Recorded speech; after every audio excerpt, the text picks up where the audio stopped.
This is CBC Here and Now.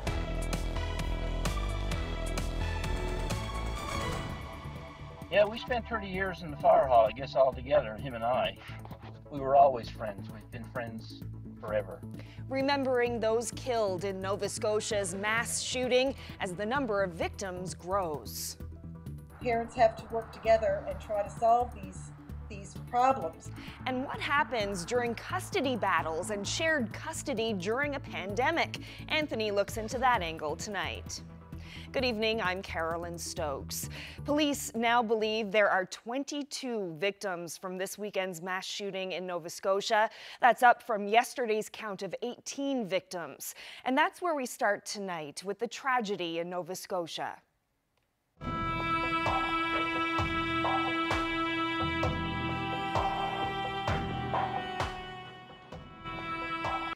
Well, these are the faces of many of those whose lives were taken by the gunman. The RCMP believe he knew and targeted some of his victims, but others were random. All are adults except for a 17-year-old girl. Police believe several people were also injured by the gunman, but survived. And an excavator arrived to help at crime scenes near Portapique, Nova Scotia. That's close to where these attacks first began. The area contains some of the 16 crime scenes that spread across a 55-kilometer area. 5 of those scenes are burned homes where police have recovered human remains. Police said today their investigation also includes burned-out vehicles. One of the shooting victims was Tom Bagley, a retired firefighter and longtime friend of Joe McLean, who's originally from Cape Royal but now lives in Enfield, Nova Scotia, and he joins me now. So first of all, Joe, so sorry for your loss. Thank you very much. Can you tell me about your friend? How did you know Tom? From the fire hall, Airport Fire. I transferred here to Halifax in September of 1976, and well, one of the first guys that I met or got to know was Tom Bagley. We spent 30 years in the fire hall, I guess, all together, him and I. He retired well before me. He was older than me. He was 4 years older than me, and he had 3 years in military on the ships. Well, I got married in 1979, so that kind of put the cogwash on me and Bagley running around, but we still remain friends, obviously, for, quite a few years. Well, we were always friends. We've been friends forever. Whatever he took on, he excelled at it, I guess. He was a painter. He used to paint houses inside and out and climb them scaffolds and all that kind of stuff. And he called himself a master painter, which he was. And he was a jack of all trades, and he called himself that, too, because he could do anything. He could do mechanic work, he could do body work, he could do carpenter work. He did it all. He never had an idle time unless we were having a drink of rum. You know, what kind of a loss is it for you and for the community there to lose Tom?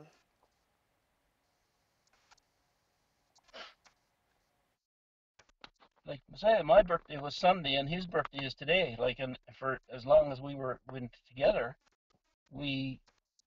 birthdays were something that, at least if we didn't get together, we called, or one of us called one another and said happy birthday, and how old are you today? We knew how old we were.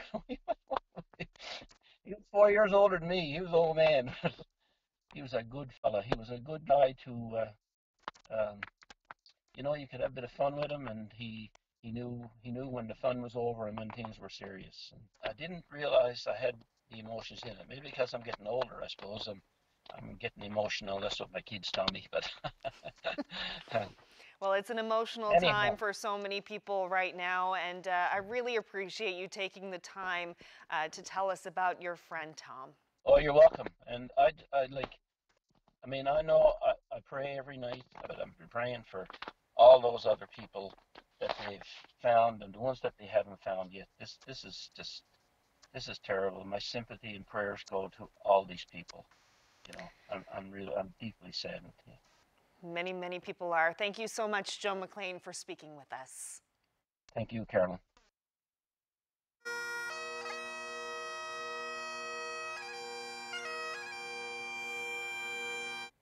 Well, tributes are growing in front of the RCMP detachment in Enfield, Nova Scotia for Constable Heidi Stevenson.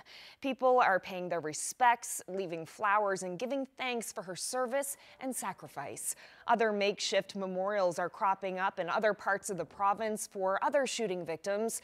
Nova Scotia remains under strict COVID-19 pandemic restrictions, so people can't grieve together.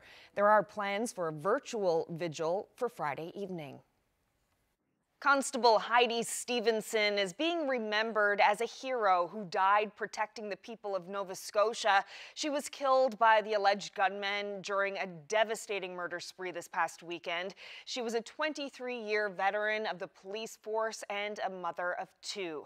Joining me now is Constable Mike Shea with the Royal Newfoundland Constabulary in St. John's. And Constable Shea, you worked with Constable Stevenson in the past. Can you tell us how you met her? Yes, myself and Heidi were actually both drug-impaired driving instructors. What was it like working with her? She always had a smile on her face and just made your day overall better. She always had a way to brighten your day, no matter what it was. And what went through your mind when you found out? It's devastating for sure, but it kind of brings everything back home when you think about your own family and what we do as police officers for the community. You kind of, your mind goes right back to your family. I have a wife and a young child at home. So it kind of brings you that, but then it brings you back to her family and what she did for her community. She put her life on the line for her community and for the other victims that had lost their lives that day. She knew what was happening and she answered the call. Kind of brings the risk of the job into the forefront. Heidi, unfortunately, is the second officer that I had known that had lost their lives in line of duty. Rob Costello, who was unfortunately killed in Fredericton, I knew as well through another course that I had instructed. So it just kind of brings everything back into light and the risks that we go through every day when we put on our uniform. Well, Constable Mike Shea, I really appreciate you taking the time to share some stories with us about Constable Stevenson, and just thank you so much for speaking with us. Thank you for having me, and I'd like to put my condolences out to the province of Nova Scotia and the rest of the victims from this tragedy. Thank you. And another RNC officer from this province is sharing his sorrow about the loss of Constable Stevenson by writing a song about her. Today we unite for a mother and wife, protecting her people, she gave us her life. We stand back and process, it's too hard to think. We stand here together, we all raise a drink. The bravery, the pride, the love and the heart was all that she shared until her depart. No matter the uni or how far we flew, we all stand behind you, the new shade of blue. Constable Daniel Cadigan says even though he never met Constable Heidi Stevenson, he feels all people who work in law enforcement share a bond, and he wanted to show his support of those who are grieving her loss. As a police officer, I think when you get into this line of work, no matter where you go in the world, you can walk in any police station and you're looked after by another officer. So you become a part of a worldwide family, and seeing that happen, and I just thinking about her kids, her family, her colleagues, and it's just such a horrible thing to think about, and she hasn't left my mind the last couple of days, and sometimes people turn to music when it comes to grieving and how to deal with things, and I guess it's kind of where I went with it, and just kind of started writing some music down and some lyrics, and some of the words in the song. No matter the uni, no matter the uniform you wear, you all stand together, and it just forms a new shade of blue of all the different officers and all the different uniforms standing together behind that person and their families.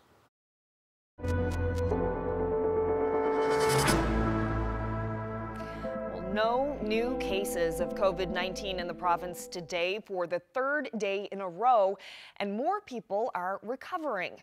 Of the total number of infections, 194 people have now recovered, which means there are 60 active cases of the illness. Here Now's Peter Cowan joins us live. Peter, we saw PEI announce that on May 1st, they're likely to start easing some restrictions. So what's the plan here? Carolyn, they're still talking about the plan. They were quite candid today that they have not figured out what a reopening plan would look like. They still don't even know what the benchmark might be when we say, okay, now's the time that we can start easing the restrictions. We heard the earliest that might be would be the beginning of May, but we have to see how the numbers play out. The health minister explained, though, some of the thinking that they're going through right now as they try and figure out how that might work. We decide on what metric it is that we are going to use to decide on what the first step will be. Is that an average number of cases? We're going to get some advice on that over the next couple of days. But then we have to have a plan in place that is ready to roll. And that will take different times for different elements of that. Contact tracing is already in place. Points of entry control may need to be adjusted and worked on. And then the question is, what can the modeling tell us about where we should go first in terms of relaxation? Should it be through schools, as people have asked today, and education? Should it be through childcare in the first instance to allow workers the opportunity to go back later for the ones we've not identified as essential? So that we're going to work through, and that will be a work in progress pretty well throughout the entire next 4 or 5 weeks.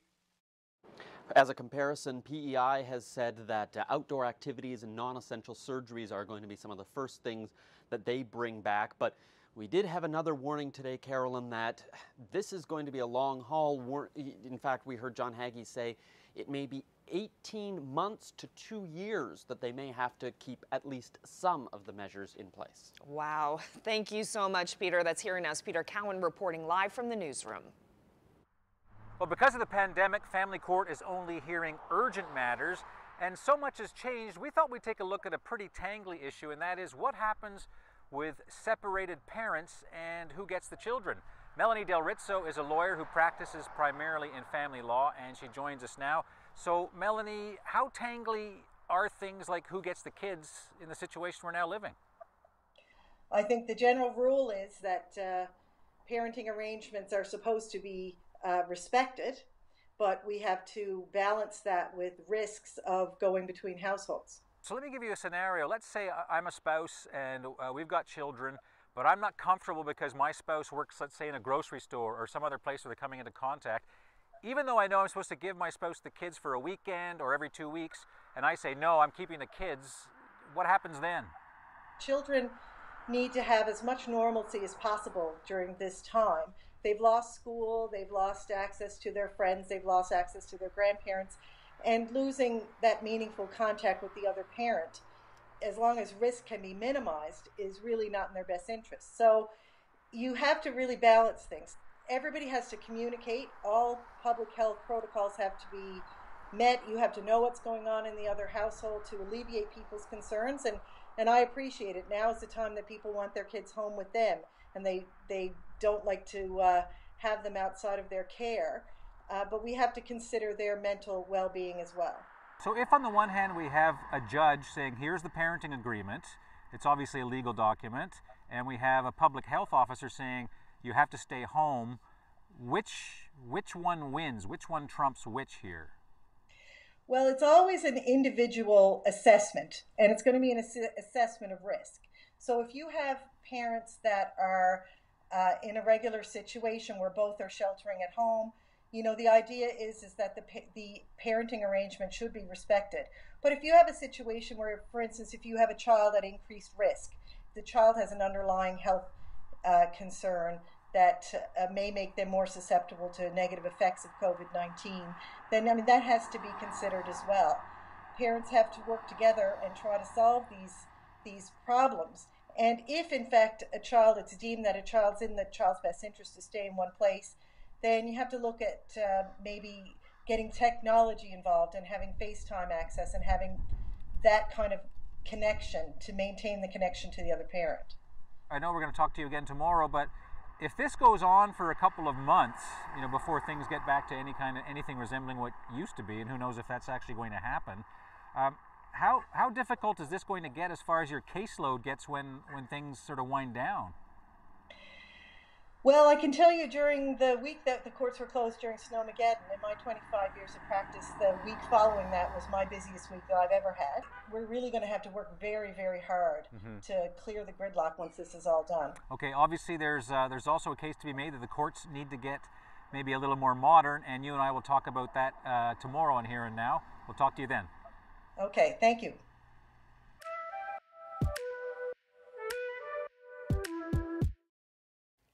Well, what is the first big news story that you remember? Maybe it's the assassination of JFK or 9/11. Earlier this year, CBC set out to ask that question of Y2K babies, the generation born in the year 2000 or after.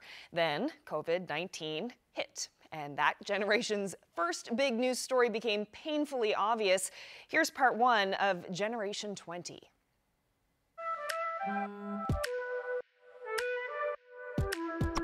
Hi, I'm Emma Cole. I'm turning 20 in 2020. Right before the sort of state of emergency pandemic was declared, I was going to school in Nova Scotia. I'm a university student there. I made the decision to come home as soon as possible. So now I have been under lockdown quarantine for a little while since I came from out of province, and my parents have been as well. That's where I am. I'm at my parents' house. And I'm still doing all my schoolwork, but just it feels a little bit less structured. Feels like I don't really know what's going on. I feel anxious. I feel nervous. I feel stressed.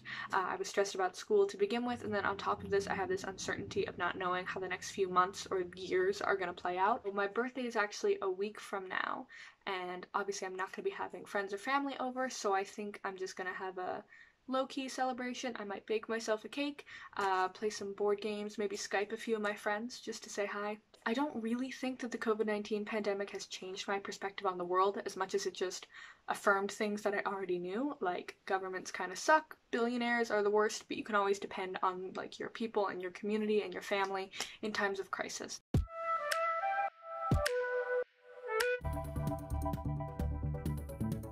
Got a lovely evening in store for most of the province as we head through the day tomorrow. First half looks gorgeous, then we have our next weather maker moving in. I'll have all those details coming up.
weather update is brought to you by the Healthcare Foundation Home Lottery.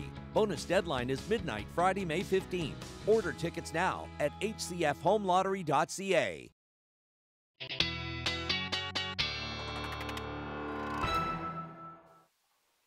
A little bit of a messy day for parts of eastern areas of Newfoundland. Let's take a look at those numbers. As far as those temperatures are concerned, it was cool, only sitting around 2 degrees for St. John's, but as you headed further west, it was a beautiful afternoon, 7 degrees in Corner Brook, and then we've got those temperatures in the single digits for Happy Valley, Goose Bay, Lab City, reaching a high near -4. Now, tonight, that snow, we're already starting to see some clearing for the majority of the island. That's going to, or the majority of the Avalon, rather. That's going to continue. That'll move off, leaving a beautiful evening in store for pretty much the entire province, except up along coastal areas of Labrador. We'll start to see that snow end as we head through the overnight tonight. Still going to be a little bit breezy, though, with winds anywhere from 50 to as much as 70 kilometers per hour, really anywhere along the coast of the northeast coast of the province. Otherwise, we're looking at wind gusts anywhere from 20 to as much as 40 kilometers per hour. Not as cold for Lab West. We did break the record, by the way, went down to -26 last night, but those wind chills are still going to be pretty chilly for Lab West, but this is by tomorrow morning. You can see even areas in through central Newfoundland and the west coast could see a little bit of -double-digit wind chills in the early morning hours. Those temperatures are going to rebound absolutely beautifully tomorrow afternoon. Anywhere from 9 to, it's flirting with the 10-degree mark for some areas. Sunshine to start, even up through Labrador, you're looking at anywhere from 3 to 6 degrees as the daytime highs. But note, Port aux Basques, Wreck House wind warning already in effect for you. Our next weather maker is going to move in, only going to reach a high near 3 degrees for you down along the southwest. But again, those winds will be very strong into the afternoon. So we'll start to see some increasing cloud by the midday, and then eventually we're going to start to see those showers move in as well for the southwest. Those are going to spread east and north as we head into the evening hours, with those winds ramping up as well, and then making it towards the Avalon by the time we head into the evening and overnight hours. You can see in behind that, though, Northern Peninsula through areas of Central as well as the Burin Peninsula and parts of the Avalon. We could see that change over to snow into the early morning hours on Thursday. By the afternoon, though, those temperatures will warm up. We're looking at 4 to 6 degrees, so anything that does fall should fall as showers through the day, except along the west coast and then areas for the Burin Peninsula as well. 5 degrees should be the afternoon high for Happy Valley, Goose Bay, but you're still looking at the chance of some flurries. The good news is, though, we are going to see these milder, relatively milder temperatures stick around through the weekend. We're seeing, we should see temperatures in the single digits on the plus side of the mercury for most of us as we stick with this pattern through the weekend. So just wanted to share this great weather photo with you. The high seas yesterday in Little Catalina. Thank you, John, for sending that photo in. And if you have any weather photos to share with us, send them to nlphotos@cbc.ca.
Welcome back to Here and Now.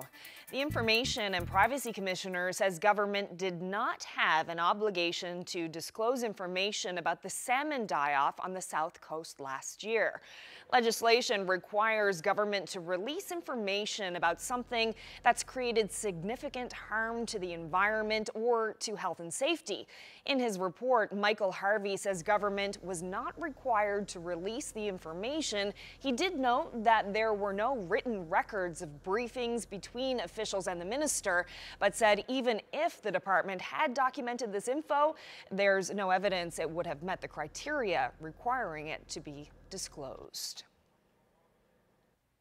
And as we wrap up tonight, let's head back to our neighbors in Nova Scotia. Hundreds of people in Halifax on their front porches holding candlelight vigils to mourn the victims of the mass shooting over the weekend. Due to the COVID-19 pandemic, larger public gatherings can't happen, so a virtual memorial for the victims is being planned for this Friday. The Prime Minister has said that he will attend virtually, so we'll leave you tonight on some of these images from the mourning that's happening in Nova Scotia right now. That wraps up this edition of Here and Now. Thank you so much for spending part of your evening with us. Stay tuned. We'll have more coverage of this devastating shooting from our colleagues at CBC Nova Scotia coming up next. Good night.